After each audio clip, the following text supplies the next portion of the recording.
وكفى أما بعد فأعوذ بالله من الشيطان الرجيم بسم الله الرحمن الرحيم قال الله تبارك وتعالى في كلامه المجيد لِيَبْلُوَكُمْ أَيُّكُمْ أَحْسَنُ عَمَلًا صدق اللہ العلی العظیم ان اللہ وملائکتہ یصلون علی النبی یا ایہا الذین آمنوا صلوا علیہ وسلموا تسلیما بآواز بلند تجدہ کائنات فخر موجودات منبع انوار و تجلیات وجہ تخلیق کائنات رونق ارض و سماوات دافع آفات و بلیات رحمت سرتب قدم رازدار لوح و قلم عشق ربانی میں سرشار رب دو عالم سے محو گفتار آمینہ کے لال پیکر حسن و جمال صاحب شرف و کمال اللہ کے دلدار نبیوں کے تاجدار رسولوں کے سردار نور الانوار سر الاسرار سید الابرار امت کے غمخوار احمد مصطفیٰ محمد مصطفیٰ سب پڑھیں صلی اللہ علیہ وآلہ وسلم سرکار کی بارگاہ پر بآواز بلند محبت کے ساتھ پڑھیں الصلاۃ والسلام علیک یا سیدی یا رسول اللہ وعلی آلک واصحابک یا سیدی یا حبیب اللہ الصلاۃ والسلام علیک یا رحمۃ للعالمین وعلی آلک واصحابک یا سیدی یا خاتم النبیین لب پہ جو ہی تیرا نام آتا ہے یا رسول اللہ ہمارے لب پہ جو ہی تیرا نام آتا ہے بس وہی ایک لمحہ کام آتا ہے اور فرش پر تیرے نام کے صدقے عرشیوں کا سلام آتا ہے اور دنیا والوں جب بھی ہمارے سامنے کوئی مشکل مقام آتا ہے اس وقت ہمارے لب پہ محمد کا نام آتا ہے کیونکہ یہ نام کوئی کام بگڑنے نہیں دیتا یہ نام کوئی کام بگڑنے نہیں دیتا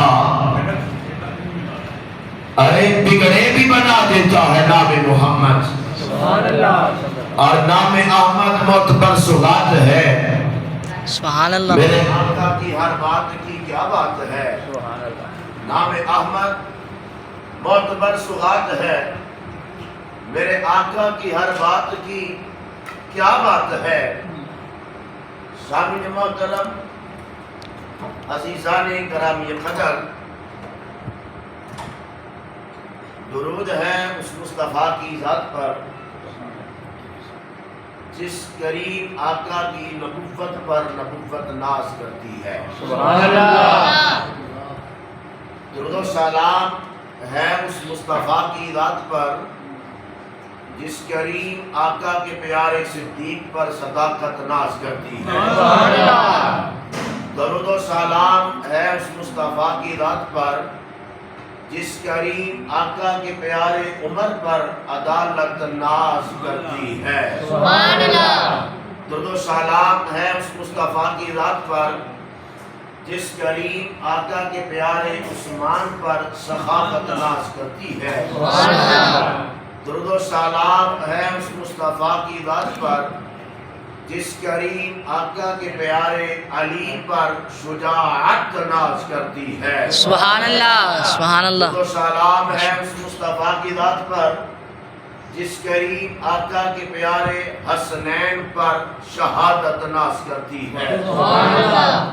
درود و سلام ہے اس مصطفیٰ کی ذات پر جس کریم آقا کی پیاری بیٹی فاطمہ پر عصمت ناز کرتی ہے۔ سبحان اللہ۔ اور درود و سلام ہے اس مصطفیٰ کی ذات پر جو کریم آقا اگر بیٹھ جائیں تو زمین کو سکون ملتا ہے، اگر اٹھ جائیں تو آسمان کو بھی عروج ملتا ہے۔ سبحان اللہ۔ حمد ہے اس خدائے لم یزل کے لیے جس خدا نے ہمیں انسان بنا دیا، درود ہے اس مصطفیٰ کے لیے جس کریم آقا نے ہمیں مسلمان بنا دیا۔ حمد ہے اس خدائے لم یزل کے لیے جس خدا نے ہمیں قرآن عطا کیا، درود ہے اس مصطفیٰ کے لیے جس کریم آقا نے ہمیں ایمان عطا کیا۔ اللہ نے بندوں کو مصطفیٰ دیا اور مصطفیٰ نے بندوں کو خدا سے ملا دیا۔ سبحان اللہ۔ حمد و درود و سلام کے بعد نہایتی قابل احترام سامعین محترم عزیزان گرامی قدر، آج چونکہ ساؤنڈ کی سیٹنگ کی وجہ سے گفتگو کا آغاز تھوڑا سا لیٹ شروع ہو رہا ہے، آئندہ سے انشاءاللہ یہ معاملات بھی درست ہو جائیں گے۔ گفتگو ہم اپنے ٹائم پہ کوشش کر کے 1 بجے انشاءاللہ شروع کر لیا کریں گے، اور آپ بھی اپنی محبتوں کا، عقیدتوں کا ساتھ دیں گے اور آپ بھی انشاءاللہ جلدی تشریف لایا کریں گے تاکہ مضمون اپنے اختتام تک صحیح طریقے سے پہنچ سکے۔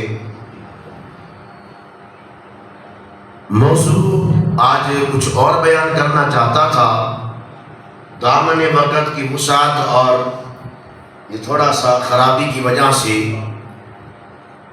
آیت آپ کے سامنے جو تلاوت کی، رب کائنات کا قرآن اعلان فرماتا ہے، فرمایا لِيَبْلُوَكُمْ أَيُّكُمْ أَحْسَنُ عَمَلًا۔ سبحان اللہ۔ اللہ انسان کو اس کائنات میں بھیجنے کا مقصد بیان کر رہا ہے۔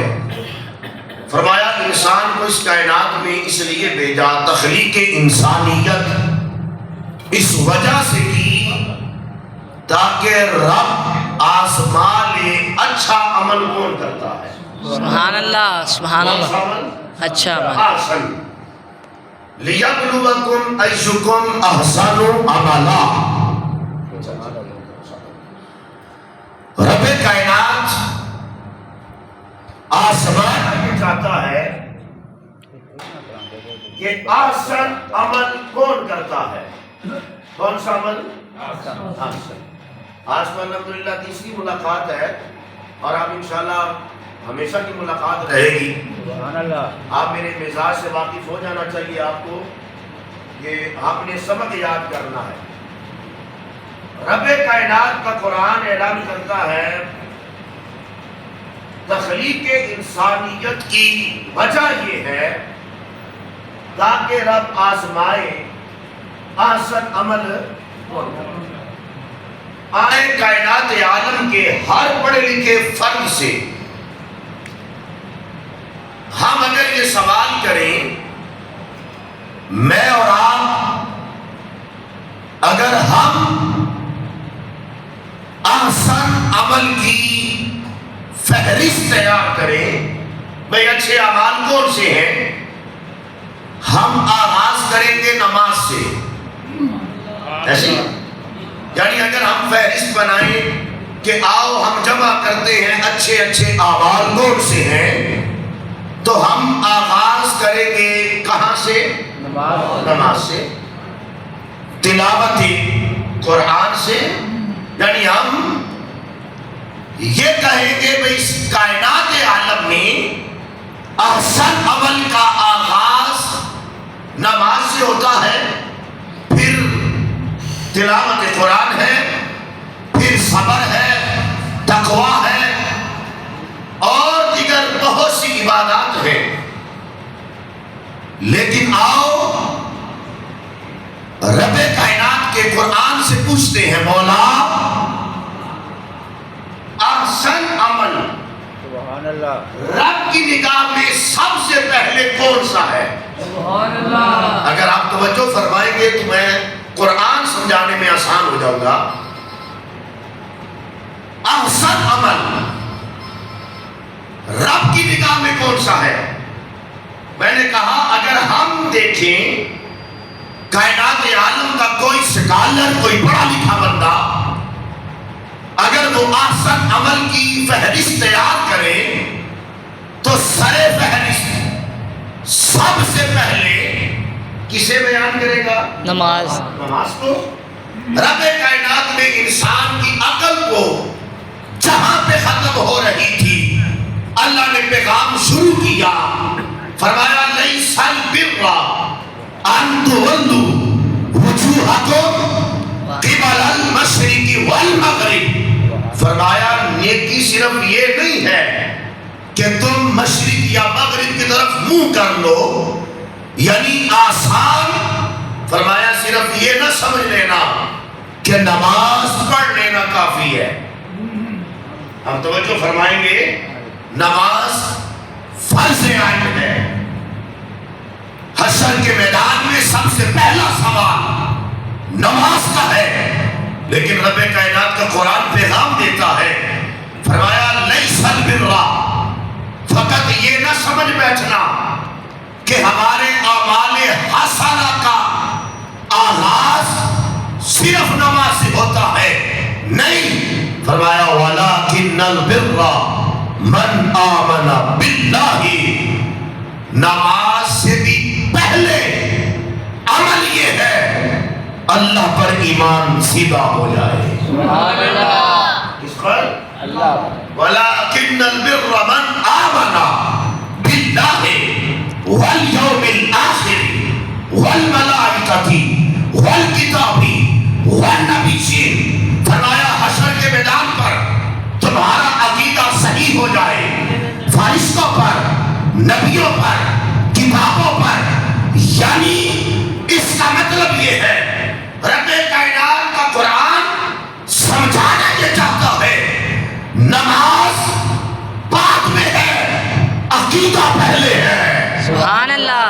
اللہ کرے آپ بات سمجھ جائیں، عقیدہ پہلے ہے۔ یہی وجہ ہے نماز کا سوال بعد میں ہے، مرنے کے بعد حشر میں۔ قبر کے اندر نماز کا سوال نہیں ہے، قبر میں سوال عقیدے کا ہے۔ اگر آپ کو بات سمجھ آ جائے، قبر میں سوال تھوڑی سی اور شان ختم کر کے کچھ سادہ کرے، قبر میں سوال کس چیز کا جی؟ بابا سے من ربو کا، ما دینو کا، ما کنت تکون فی حقی حاضر مجال، سرکار کو دکھا کے، سبحان اللہ، اور میں بڑی ذمہ داری سے، یہ تو حضور کا اختیار ہے، چاہے تو مدینے سے دکھا لے، چاہے تو عاشقی قبر میں آ کر دکھا لے، سرکار کو دکھا کے یا قبر میں بلوا کے پوچھا جائے گا بتا نبی کے بارے میں عقیدہ کیا تھا۔ سب سے پہلے عقیدہ ہے، اور رب کائنات قرآن میں سمجھا رہا ہے لیس البر ان تولوا وجوہکم قبل المشرق والمغرب ولكن البر من آمن بالله واليوم الآخر والملائكة والكتاب والنبيين، فرمایا کائنات والو نماز بعد میں ہے، عقیدہ پہلے ہے۔ کیا؟ اب میں یہاں گفتگو نہیں روکوں گا کیونکہ میری منزل کچھ اور ہے۔ مولا بڑا کرم ہوا، عقیدہ بڑا ستھرا ہے، جسے اپنے سنی ہونے پہ نعرے گنج کے کہے سبحان اللہ مولا بڑا کرم ہوا تیرے محبوب کے غلاموں کے گھر میں آنکھ کھولی ہے عقیدہ بڑا درست ہے بڑا ستھرا ہے مولا اب نماز شروع کر لے عقیدہ صحیح ہے نماز شروع کر لے میں نے کہا نماز فرض ہے لیکن احسن عمل میں سر فہرست کیا ہے جس مالک نے قبول کرنی ہے فرمایا نانا ابھی نماز نہیں وَآتَ الْمَالَ عَلَىٰ حُبِّهِ میری محبت میں مال دے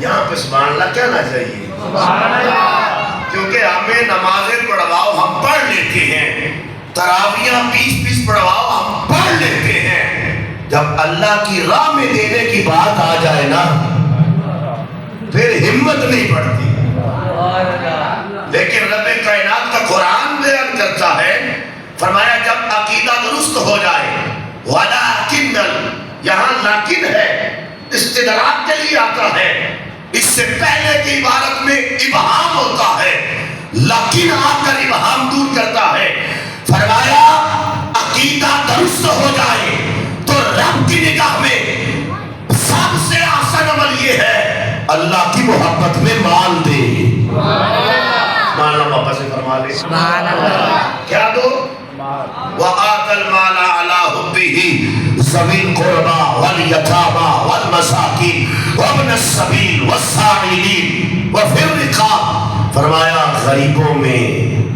رشتہ داروں میں اپنا مال تقسیم کر جب مال دے لو نا تو پھر آیت کا پیغام ہے وَأَقَامَ الصَّلَاةَ اب نماز پڑھ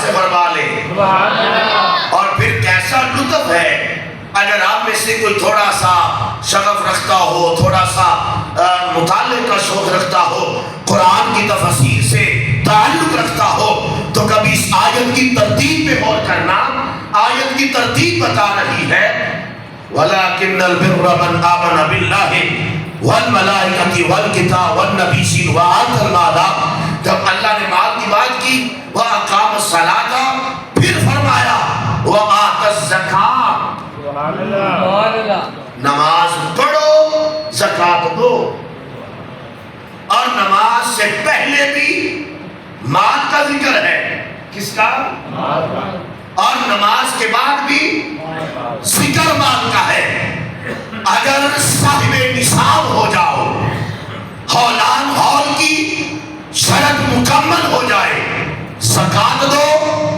اگر صاحب نصاب نہیں ہو جتنا بھی مالک نے دیا ہے کچھ نہ کچھ اس کی راہ میں خیرات کر دو آسن عمل میں سب سے پہلا عمل یہ ہے فہرست میں عقیدے کے بعد رب کی نگاہ میں قرآن بتا رہا ہے عقیدہ درست ہو جائے تو نماز سے بھی پہلے عمل یہ ہے اللہ کی محبت میں مال دو کیا کرو اب اگر انسان اس بات کو سوچے وہ رب کیسا کریم ہے مال عطا خود کرتا ہے مال خود عطا لیکن پیغام یہ دیتا ہے میری محبت میں دے لو لیکن اب میں آپ کی اور اپنی ترجمانی کر رہا ہوں یا اللہ بڑی محنت سے کمایا ہے بڑی محنت سے کمایا ہے دل نہیں کرتا تیری راہ میں پیسہ نکالے رب کائنات بڑا کریم ہے جلال میں نہیں آیا جباریت کی صفت نہیں آئی پیغام پھر آگے بڑھایا فرمایا میری محبت میں نہیں دے سکتے نا من ذی یقرض اللہ قرضا حسنا رب کو قرضے میں دے دو رب کو اور قرض حسنا کیا ڈیفینیشن ہے کیا تعریف ہے قرض حسنا کی ایسا مال اپنا ہو کسی کو قرضے میں دیا جائے وہ واپس بھی دے دے رب قرآن میں پیغام دیتا ہے فرمایا میری راہ میں قرضہ سمجھ کے دے لے، رب ہو کر واپس ادا کر دوں گا۔ اگر دنیا دار کو قرضہ دے، واپس دیتا ہے کہ نہیں؟ فرمایا رب کو قرضے میں دے دو۔ جب اس آیت مبارکہ کا نزول ہوا، بارگاہ مصطفیٰ میں حضرت ابو درداء رضی اللہ تعالیٰ عنہ، صحابہ کا نام آئے تو رضی اللہ پڑھا کریں۔ حضرت ابو درداء رضی اللہ تعالیٰ عنہ بارگاہ مصطفیٰ میں موجود ہیں، عرض کرتے ہیں لجپال آقا، آج تو بڑا عجیب پیغام آیا ہے، رب فرما رہا ہے کہ مجھے قرضے میں مال دے دو۔ آقا کائنات میں کون ہے جو اللہ کو قرضہ دے؟ کون ہے جو اللہ کو قرضہ دے؟ کیونکہ قرضے کے لیے شرط ہے مال اپنا ہو۔ آقا کائنات میں کس کا اپنا ہے؟ سب تو اس نے عطا کیا ہے، سب تو اس کا دیا ہوا ہے، اپنا تو کسی کا ہے نہیں۔ آقا رب کو قرضے میں کیسے دے سکتا ہے؟ فرمایا ابو درداء یہ تو تمہارا ایمان ہے کہ رب کی عطا ہے، جو اپنا سمجھ بیٹھے۔ ہاں ہم نے اپنا سمجھ لیا نا، فرمایا جو اپنا سمجھ بیٹھا، رب پیغام دیتا ہے اپنا سمجھ کے مجھے قرضے میں دے دو۔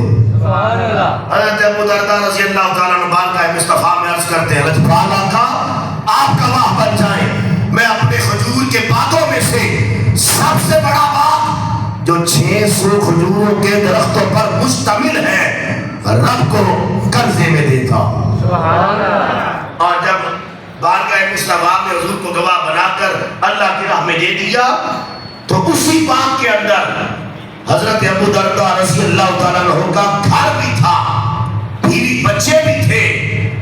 باغ سے باہر کھڑے ہو کر اپنی زوجہ سے کہا بچوں کو لے لو اور باغ سے باہر آ جاؤ۔ آپ کی زوجہ نے کہا ابو درداء خیر ہے، آج آپ باغ کے اندر قدم نہیں رکھتے؟ آپ نے فرمایا اب سودا رب سے کر بیٹھا ہوں، اب یہ رب کو میں دے بیٹھا ہوں، اب یہ میرا نہیں رہا۔ اب وہ بھی ایمان والی تھی۔ آج اگر کوئی بندہ رب کی راہ میں خیرات کر دے تو سب سے پہلے تو گھر سے یہ تانے ملتے ہیں کہ تو نے مال اللہ کی راہ میں دے دیا ہے، ان بچوں کا کیا بنے گا؟ لیکن وہ صاحب ایمان تھی، کہنے لگی ابو درداء تو نے ساری زندگی سودا کیا ہے پر آج کا سودا کمال کا سودا کیا ہے۔ آج کا سودا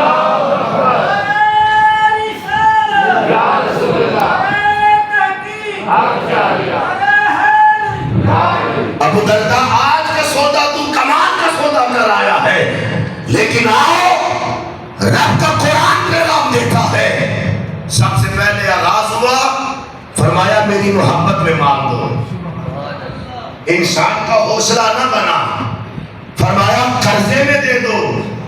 یا اللہ جب قرضے میں دیتے ہیں واپس، فرمایا تم اگر دنیا دار کو قرضہ دو واپس دگنا لو تو سود ہے، حرام ہے، لیکن رب کو قرضے میں دے کر دیکھو، رب بدلے میں اتنا نہیں دے گا۔ من جاء بالحسنۃ فلہ عشر امثالها، اللہ 10 گنا بڑھا کر عطا کر دے گا۔ کتنے گنا؟ اور اگر قرآن میں تھوڑا سا آگے چلے تو پیغام آتا ہے تم دینے کے مقام پہ آؤ، اللہ 70 گنا بڑھا کر عطا کر دیتا ہے۔ کتنے؟ اور اگر میں اس سے بھی آگے چلوں، ایک آیت میرے ذہن میں آ رہی ہے، رب کائنات کا قرآن کہتا ہے مثل الذین ينفقون اموالهم فی سبیل اللہ کمثل حبۃ انبتت سبع سنابل فی کل سنبلۃ مئۃ حبۃ، فرمایا میری راہ میں دے کر دیکھو، مثال ایسے ہے جو اللہ کی راہ میں دے دے جیسے ایک دانہ، محبت سے سبحان اللہ فرمائے، جیسے ایک دانہ جب زمین میں جاتا ہے اللہ 7 سنابل 7 بالیاں پیدا کر دیتا ہے. فی کل سنبلۃ مئۃ حبۃ، اور ہر بالی میں 100 دانہ ہوتا ہے. دانہ ایک دفن ہوا 700 دانے. فرمایا جو میری راہ میں خیرات کر دے اللہ 700 گنا بڑھا کر عطا کر دیتا ہے. کتنے گنا؟ اب یہاں پر میں نے بزرگوں کے لیے، نوجوانوں کے لیے پیغام بھی دینا ہے. یہ قرآن کی آیت ہے. فرمایا دانہ ایک تھا. دانہ اب کسان لوگ ہیں، بات آسانی سے سمجھ آئیں گے. ایک دانہ کسان جب بیجتا ہے، یعنی جب آپ زمین میں بیج ڈالتے ہیں، جتنا ڈالا تھا اتنا ہی واپس آتا ہے یا زیادہ بن کر آتا ہے؟ ٹھیک. قرآن مثال دانے سے دے رہا ہے. اگر رب کائنات چاہتا تو اللہ یوں بھی تو پیغام دے سکتا تھا کہ جو میری راہ میں خیرات کرے میں 700 گنا بڑھا دوں گا. اللہ نے ڈائریکٹ 700 کی بات نہیں کی. فرمایا جو میری راہ میں دیتا ہے اس کی مثال اس دانے کی ہے جو زمین میں جاتا ہے اور 7 بالیاں واپس لاتا ہے. ہر بالی میں 100 دانہ ہوتا ہے. یعنی جب کسان نے وہ دانہ بوجا تھا، بیچا تھا، ایک تھا، واپس آیا تو بولے 700. اب یہاں پہ اس مرکزی جامعہ مسجد شاہ بہلول میں اللہ کے ولی کے قدموں میں بیٹھ کر یہ جملہ دے رہا ہوں. قرآن سمجھانا یہ چاہتا ہے اگر دانہ ہو کر، اللہ کرے آپ میری بات سمجھے، اگر دانہ ہو کر زمین میں دفن ہو جائے، دانہ پہ فیض نہیں رہتا. وہ کوئی نسبت والا ہے تو سبحان اللہ کہہ لے یار. سارے نسبت والے بیٹھے ہو، اللہ کے ولی کے آستانے میں بیٹھے ہو.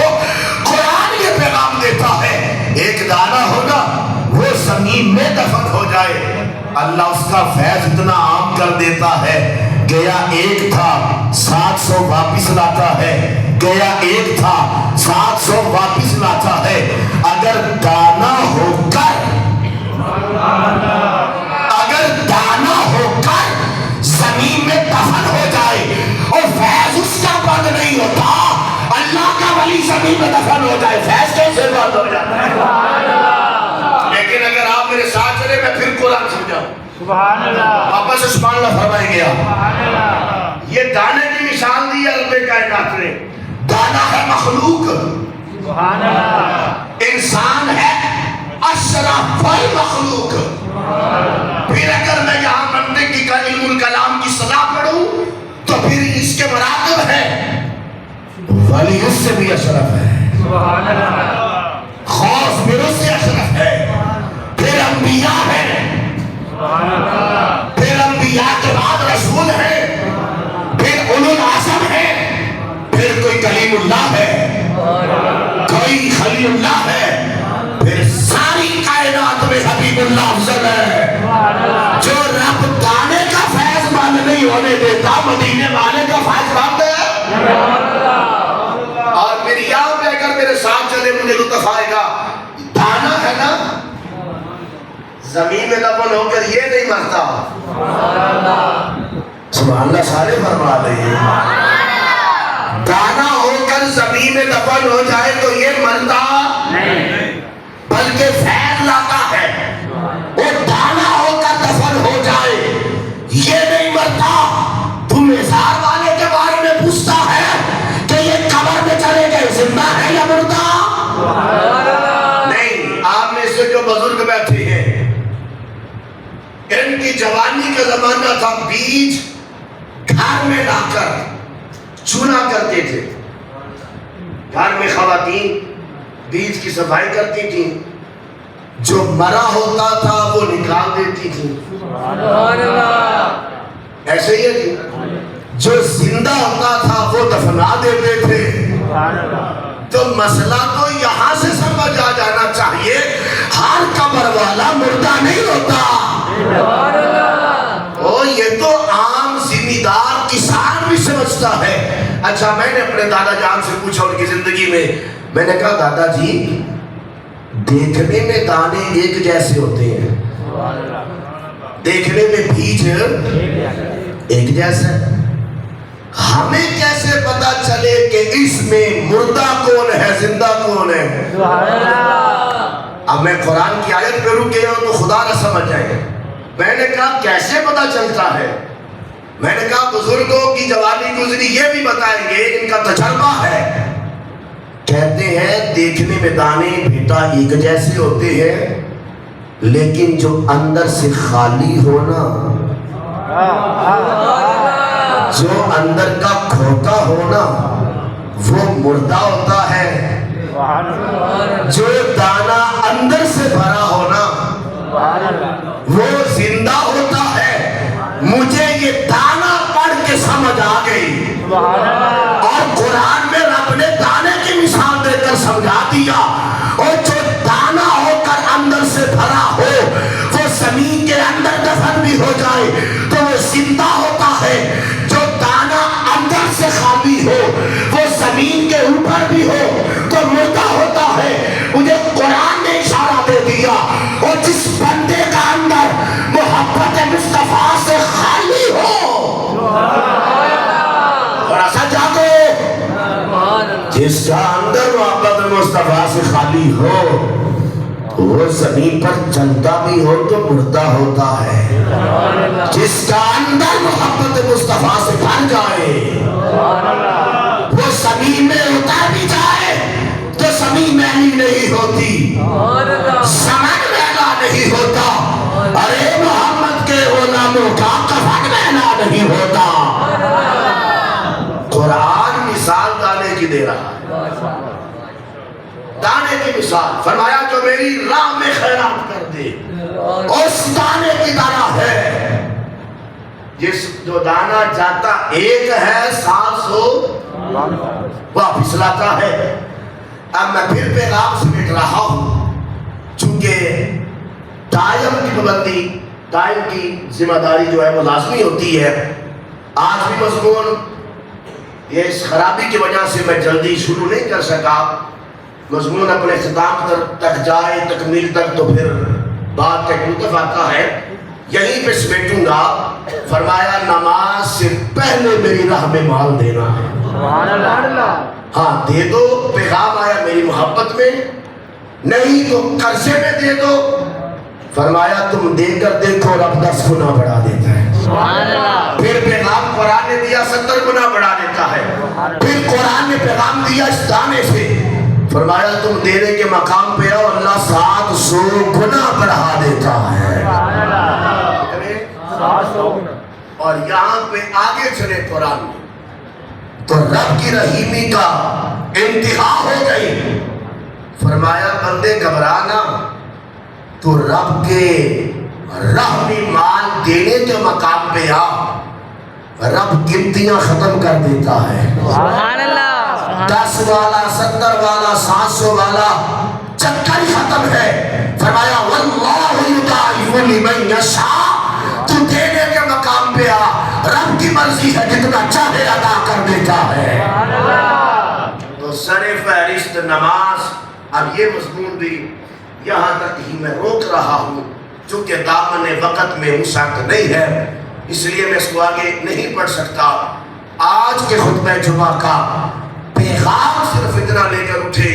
رب کائنات کا قرآن پیغام دیتا ہے، احسن عمل میں سر فہرست عقیدے کے بعد اس کی راہ میں مال دے رہا ہے. اس کی راہ میں مال. اور پھر رب کبھی اپنی محبت سامنے لاتا ہے، کبھی رب بندے کی فطرت کو لا کر فرماتا ہے قرضے میں دے لو، رب بڑھا کر عطا کرتا رہے گا. دعا ہے رب کائنات ہمیں اس احسن عمل پر عمل کرنے کی توفیق عطا فرمائے. 2-4 منٹ میں آپ کے لوں گا سنتوں کے لیے. اس سے پہلے صرف 2-4 منٹ، چونکہ آج تیسرا جمعہ مبارک ہے، آپ کے اندر میں چاہتا ہوں کہ اپنا تعارف بھی کروا دوں، اور آپ کا نمازیوں کا فردن انشاءاللہ تعارف ہوتا رہے گا. بفضل خدا بفضان مصطفیٰ بنگاہ کرم حضرت شاہ بہلول رحمہ اللہ اس مسجد کے لیے امامت و خطابت کے فرائض سر انجام دینے کے لیے بندہ نچیز کی ڈیوٹی جو ہے وہ مقرر ہوئی، اور مختصراً میرا تعارف محمد رضوان میرا نام، اور تعلیم کے حوالہ سے الحمدللہ دینی تعلیم کے حوالہ سے تخصص فی الفقہ جسے آپ مفتی کورس کہتے ہیں اس کی تکمیل ہے، اور سکول کے حوالہ سے الحمدللہ ایم فل اسلامک اسٹڈی کے اندر میری مکمل ہے، پی ایچ ڈی کی آگے جو ہے وہ تعلیم جاری ہے۔ یہ مختصراً میرا تعارف ہے، تعلق شہر لاہور سے ہے، اور یہاں پر چونکہ ایک ادارے کا بھی آغاز انشاءاللہ ہو چکا ہے، اور حال ہی میں 2-4 دن کے بعد اس کا بھی آغاز ہو جائے گا، اور اس مرکز سے انشاءاللہ حفاظ بھی پیدا ہوں گے، علماء بھی پیدا ہوں گے سبحان اللہ، انشاءاللہ فرما لیں۔ آپ ہر حوالے سے ہمارے ساتھ تعاون فرمائیں گے اپنی اولاد اپنی نسل کو پڑھانے کے لیے، اور انشاءاللہ حفظ کے ساتھ ساتھ سکول کا بھی نظام ہوگا، اور درس نظامی بھی اس کا بھی آغاز انشاءاللہ 10 جون سے ہم کر دیں گے، 10 تاریخ سے خلاص۔ درس نظامی پہلے سال سے لے کر دورہ حدیث تک انشاءاللہ بندہ نچیز خود پڑھائے گا درس نظامی کے اسباق، اور ساتھ ساتھ جو نوجوان جو نسل اسکول و کالج میں پڑھتی ہے، یونیورسٹیز میں پڑھتی ہے، یا ایسے احباب جو دفاتر میں یا کہیں کام کرتے ہیں، ان کے لیے انشاءاللہ ہم ویکنڈ کا اہتمام رکھیں گے، یعنی ہفتے کو شام کے وقت 3 گھنٹے کلاس اور اتوار کو 5 گھنٹے کلاس ہوگی، وہ بھی اس طریقے سے سال بعد درس نظامی کے پیپر دے کر وہ بھی عالم دین بن جائیں انشاءاللہ۔ ایک ڈیلی بیس پہ کلاس ہوگی جس طرح مدارس کے اندر ہوتی ہے، طلباء رہائشی بھی ہوتے ہیں، باہر سے بھی آتے ہیں، اور سارا دن کلاس چلتی ہے، اور وہ جو ڈاکٹر انجینئر یا ایسی ڈگریز کر رہے ہیں ان کے لیے ویکنڈ پہ، جس طرح یونیورسٹیز کے اندر اسپیشلائزیشن کے لیے جاتے ہیں تو ویکنڈ پہ کلاس ہوتی ہے، ہفتے کو 3 گھنٹے شام کو اور اتوار کو 5 گھنٹے انشاءاللہ یہ بھی شیڈول ہوگا، اور مکمل فلیکسز وغیرہ وہ آپ تک پہنچ جائیں گی۔ اور یہ اپنا ذہن بنا لیں، ایسے نوجوان ایسے احباب چاہے کاروبار بھی کرتے ہوں، اگر وہ ہفتے کو 3 اور اتوار کو 5 8 گھنٹے دے دیں اور پورے مہینے کے 32 گھنٹے دے دیں تو انشاءاللہ وہ بھی ایک وقت ہوگا وہ بھی دین کے عالم بن جائیں گے انشاءاللہ۔ یہ بھی آغاز ہوگا، تعلیمات کے لیے بھی درس نظامی کی کلاس شروع ہو جائے گی، اور بالخصوص وہ بچے جو سکولوں میں پڑھتے ہیں 2ری 3ری کی کلاس سے لے کر میٹرک تک اور اس سے آگے تک، جن کو اب جون کی چھٹیاں ہو چکی ہیں، ان کے لیے بھی 10 جون سے کلاس کا آغاز ہے۔ اسی مرکز کے اندر انشاءاللہ ہم انہیں 2 گھنٹہ ٹائم کا شیڈول میں انشاءاللہ وہ بتا دوں گا۔ 2 گھنٹے کے اندر ہم 40 روزہ پروگرام ہوگا، جس کے اندر انہیں تمام ضروری علوم جو ہے، علوم جسے ہم فرض کہتے ہیں، وضو، غسل، پاکی نپاکی، نماز، یہ نماز جنازہ، سارے مسائل انشاءاللہ اس کو ہم 2 گھنٹے کورس کروائیں گے، 40 دن کا ہوگا۔ آپ کے وہ بچے جن کو سکولوں سے چھٹیاں ہو چکی ہیں یا ہونے والی ہیں، یہ بھی اپنا ذہن بنا لیں، اور 10 جون تک آپ رابطہ فرما لیں گے انشاءاللہ۔ باقاعدہ اپنی فیملی کے ساتھ 2-3 دن کے اندر میں جو مسلسل اس یہاں پہنچ جاؤں گا انشاءاللہ، تو پھر آپ کے ساتھ رابطہ رہے گا انشاءاللہ۔ باقی نمازیوں سے ہر نماز پہ یا ہر جمعے پہ ملاقات ہوگی اور تعلق بڑھتا رہے گا۔ مقصد صرف ایک ہی ہے، رسول اللہ صلی اللہ علیہ وسلم کی دین کی آبیاری ہو جائے، اس دین کو عام کیا جائے۔ دعا ہے رب کائنات مجھ سمیت ہم سب کی حاضری کو اپنی پاک بارگاہ میں شرف قبولیت نصیب فرمائے۔ وما علیہ الا البلاغ، سنتے ادا کر لیں۔